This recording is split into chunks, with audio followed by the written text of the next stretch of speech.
Crime branch ഈ case അന്വേഷിക്കുമ്പോൾ തലസ്ഥാനത്ത് മന്ത്രി തുടരുന്നത് ധാർമ്മികമായി ശരിയാണ്? രണ്ട് കാര്യങ്ങൾ എനിക്ക് പറയാനുണ്ട്. താങ്കൾ സമയം തരണമെന്ന് അഭ്യർത്ഥിക്കുകയാണ്. അപ്പോൾ ഇതിൽ കേരള പോലീസ് നടത്തിയ അന്വേഷണത്തിൻ്റെ റിപ്പോർട്ടാണ് റഫർ റിപ്പോർട്ടായി മജിസ്ട്രേറ്റ് കോടതിയിൽ ഫയൽ ചെയ്തത്. ആ മജിസ്ട്രേറ്റ് കോടതിയിൽ കൊടുത്ത റഫർ റിപ്പോർട്ട് മജിസ്ട്രേറ്റ് അംഗീകരിച്ചിരിക്കുന്നു. അത് ചോദ്യം ചെയ്ത് ആണ് ബഹുമാനപ്പെട്ട പെറ്റീഷണർ അഡ്വക്കേറ്റ് ബൈജു ഹൈക്കോടതിയിൽ വന്നത്. പക്ഷേ മജിസ്ട്രേറ്റ് അത് അംഗീകരിച്ചോ ഇല്ലയോ തള്ളിയോ ഒരു ഉത്തരവും അദ്ദേഹം ഒരു ഇംപ്യൂഗ്ഡ് ഓർഡറായി ഇവിടെ ഹാജരാക്കിയില്ല. രണ്ടാമത് അദ്ദേഹം ചലഞ്ച് ചെയ്തത് ഫർദർ ഇൻവെസ്റ്റിഗേഷൻ ആവശ്യപ്പെട്ടുകൊണ്ട് അദ്ദേഹം നൽകിയ പെറ്റീഷൻ തള്ളിയ ഉത്തരവാണ്. അപ്പോൾ രണ്ട് ഉത്തരവുകളെ ചലഞ്ച് ചെയ്ത് വരുന്നതിൽ ഏറ്റവും പ്രധാനപ്പെട്ട റഫർ റിപ്പോർട്ട് അക്സെപ്റ്റ് ചെയ്ത ഒരു ഉത്തരവ് ഹാജരാക്കിയിട്ടില്ല. രണ്ടാമത്തെ കാര്യം, അത് മന്ത്രിക്ക് അനുകൂലമായിട്ടാണല്ലോ റഫർ റിപ്പോർട്ട് എന്നാണല്ലോ നമ്മൾ മനസ്സിലാക്കിയത്. അത് ചലഞ്ച് ചെയ്തു വരുമ്പോൾ അതിൽ ഹൈക്കോടതി ഇടപെടുമ്പോൾ ഈ മന്ത്രിയെ കേൾക്കണ്ടേ?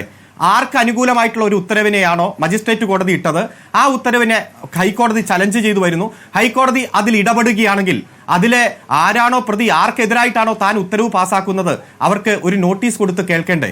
ഇവിടെ ശ്രീ മാത്യു കുഴൽനാടൻ എക്സലോജിക് കേസുമായി ബന്ധപ്പെട്ടുകൊണ്ട് മുഖ്യമന്ത്രിയുടെ മകളുമായി ബന്ധപ്പെട്ടുകൊണ്ട് മൂവാറ്റുപുഴ വിജിലൻസ് കോടതിയിലും തിരുവനന്തപുരം വിജിലൻസ് കോടതിയിലും കേസ് കൊടുത്തു.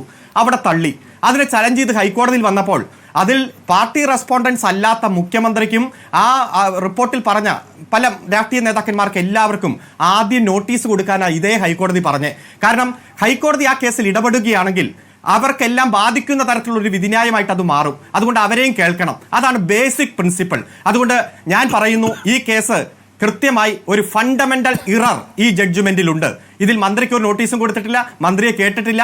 ബഹുമാനപ്പെട്ട പെറ്റീഷണർ പറഞ്ഞെന്താ, പഴയ സ്റ്റാറ്റസിലേക്ക് തിരിച്ചുപോയി, അതുകൊണ്ട് രാജിവെക്കണമെന്നാ. പഴയ സ്റ്റാറ്റസ്, ഇപ്പോൾ നിലനിൽക്കുന്ന സ്റ്റാറ്റസ് കുറ്റാരോപിത എല്ലാം മാറ്റി അദ്ദേഹത്തിനെതിരെ കൊടുത്ത റഫർ റിപ്പോർട്ട് മജിസ്ട്രേറ്റ് കോടതിയിൽ ഉള്ളതാണ് status.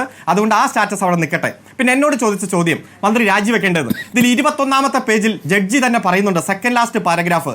Hour this court has already found that further investigation is required and since the accused is a minister of the state, the investigation by the station house officer will not be suffice and a superior agency is required. The further investigation hence ought to be conducted by the state crime branch. മന്ത്രിയായ ഇതിലെ എതിർകക്ഷി ആ മന്ത്രിയായിട്ടിരിക്കുമ്പോൾ ഒരു station house officer അന്വേഷിച്ചാൽ പോരാ, crime branch അന്വേഷിക്കണമെന്ന്. അപ്പോൾ ഈ കോടതിക്ക് തന്നെ ധാരണയുണ്ട്, മന്ത്രിയായിട്ട് നടക്കുമ്പോഴും ക്രൈംബ്രാഞ്ച് എഫക്റ്റീവ് ഇൻവെസ്റ്റിഗേഷൻ നടത്തും. ക്രൈംബ്രാഞ്ച് നടത്തുന്ന ഇൻവെസ്റ്റിഗേഷനിൽ മറ്റൊരു തരത്തിലുള്ള അൺഡ്യൂ ഇൻഫ്ലുവൻസ് ഒന്നും വരില്ല. അത് തന്നെ ഒരു അനുവാദം കൊടുക്കുന്ന തരത്തിൽ ഇത് പറഞ്ഞിട്ടുണ്ട്. അതുകൊണ്ട് ഈ ജഡ്ജ്മെന്റ് വിശദമായി ഞങ്ങൾ പരിശോധിച്ചുകൊണ്ടിരിക്കുകയാണ്. പാർട്ടി സംസ്ഥാന സെക്രട്ടറി പറഞ്ഞല്ലോ, ഇതിൽ ഭരണഘടനയാണ് സുപ്രീം, ഭരണഘടനയെ ഉയർത്തിപ്പിടിക്കുന്ന എല്ലാ നിലപാടാണ് പാർട്ടി എല്ലാ രംഗത്തും സ്വീകരിച്ചിരിക്കുന്നത്. കൊള്ളയടിക്കുന്ന ഭരണഘടന എന്ന് മന്ത്രി സജി ചെറിയാൻ പറഞ്ഞ ഭരണഘടന ഉയർത്തിപ്പിടിക്കുന്നതല്ലോ KS അരുൺകുമാർ. ഒറ്റ മിനിറ്റ്, താങ്കൾക്കറിയാമല്ലോ, ഇന്ത്യൻ ഭരണഘടനയുടെ കോൺസ്റ്റിറ്റ്യൂന്റ് അസംബ്ലി ഈ 2 വർഷവും 11 മാസവും 17 ദിവസവും യോഗം ചേരുമ്പോൾ ഈ ഭരണഘടന ഒറ്റ കൈപ്പടയിൽ എഴുതിയുണ്ടാക്കിയതല്ലോ. പലത് അമേരിക്കയിൽ നിന്നെടുത്തു, പലത് ബ്രിട്ടനിൽ നിന്നെടുത്തു, റഷ്യയിൽ നിന്നെടുത്തു, ദക്ഷിണാഫ്രിക്കയിൽ നിന്നെടുത്തു, കാനഡയിൽ നിന്നെടുത്തു, അയർലൻഡിൽ നിന്നെടുത്തു. ഇവയെല്ലാം കൂട്ടിയോജിപ്പിച്ച് ഏറ്റവും ക്രീമായിട്ടുള്ള കാര്യങ്ങൾ കൂട്ടിയോജിപ്പിച്ചുകൊണ്ടാണ് ഒരു ഭരണഘടന ഉണ്ടാക്കിയത്. ആ ഭരണഘടന അന്നും ഇന്നും വിമർശനത്തിന് വിധേയമാണ്. ഈ ഭരണഘടന ഞാൻ കത്തിക്കുമെന്ന് ഡോക്ടർ VR അംബേദ്കർ പറഞ്ഞിട്ടുണ്ട് 1950കളുടെ. അതുപോലുള്ള സന്ദേശപരമായ വിമർശനമായിരുന്നു ഇത്. എന്താ കാരണം? അല്ല, അത് പരിശോധിക്കാൻ സതുദ്ദേശപരമായിട്ടാണ്. ഇപ്പൊ ഇവിടെ ഈ ചർച്ച തുടങ്ങുമ്പോൾ തന്നെ ഇതിലെ പെറ്റീഷണർ പറഞ്ഞല്ലോ, ഒരിടത്തും ഈ മന്ത്രി മാപ്പ് പറഞ്ഞില്ല. ഞാനൊരു വാചകം വായിക്കട്ടെ. ഈ മന്ത്രി കേരളത്തിന്റെ നിയമസഭയിൽ പറഞ്ഞ ഒരു പ്രസംഗം, ആദ്യാവസാനം ഭരണഘടനയെ ബഹുമാനിച്ചുകൊണ്ടും അംഗീകരിച്ചുകൊണ്ടും ഒരു രാഷ്ട്രീയ പ്രസംഗം നടത്തി. അവിടെ ഉണ്ടായിരുന്ന ഒരാൾക്കും വ്യത്യസ്തമായ ഒരു അഭിപ്രായം ഉണ്ടാകുമെന്ന് ഞാൻ കരുതുന്നില്ല.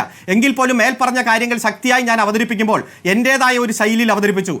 ഏതെങ്കിലും രീതിയിൽ തെറ്റായി വ്യാഖ്യാനിക്കപ്പെടാനും ഞാൻ ഉദ്ദേശിക്കാത്ത കാര്യങ്ങൾക്ക് പ്രചരണം ലഭിക്കാനും ഇടവന്നിട്ടുണ്ടെങ്കിൽ രാജ്യത്തിൻ്റെ ഭരണഘടനയോട് കൂറും വിധേയത്വമുള്ള ഒരു മന്ത്രി എന്ന നിലയിൽ, ഒരു വ്യക്തി എന്ന നിലയിൽ ഞാൻ അതിൽ അതിയായ ദുഃഖവും ഖേദവും പ്രകടിപ്പിക്കുന്ന കാര്യം കൂടി സഭയെ ബോധ്യപ്പെടുത്താൻ ഞാൻ ആഗ്രഹിക്കുന്നു. നിയമസഭയിൽ നടത്തിയ സഭയിൽ മന്ത്രി സജി ചെറിയാൻ ഒരാട്ടുതര ഭാഷയിൽ നടത്തിയ വിമർശനം തെറ്റായി വ്യാഖ്യാനിക്കാനിടയുണ്ട് എന്നുള്ളതിൽ ഖേദം പ്രകടിപ്പിച്ചിട്ടുണ്ട്.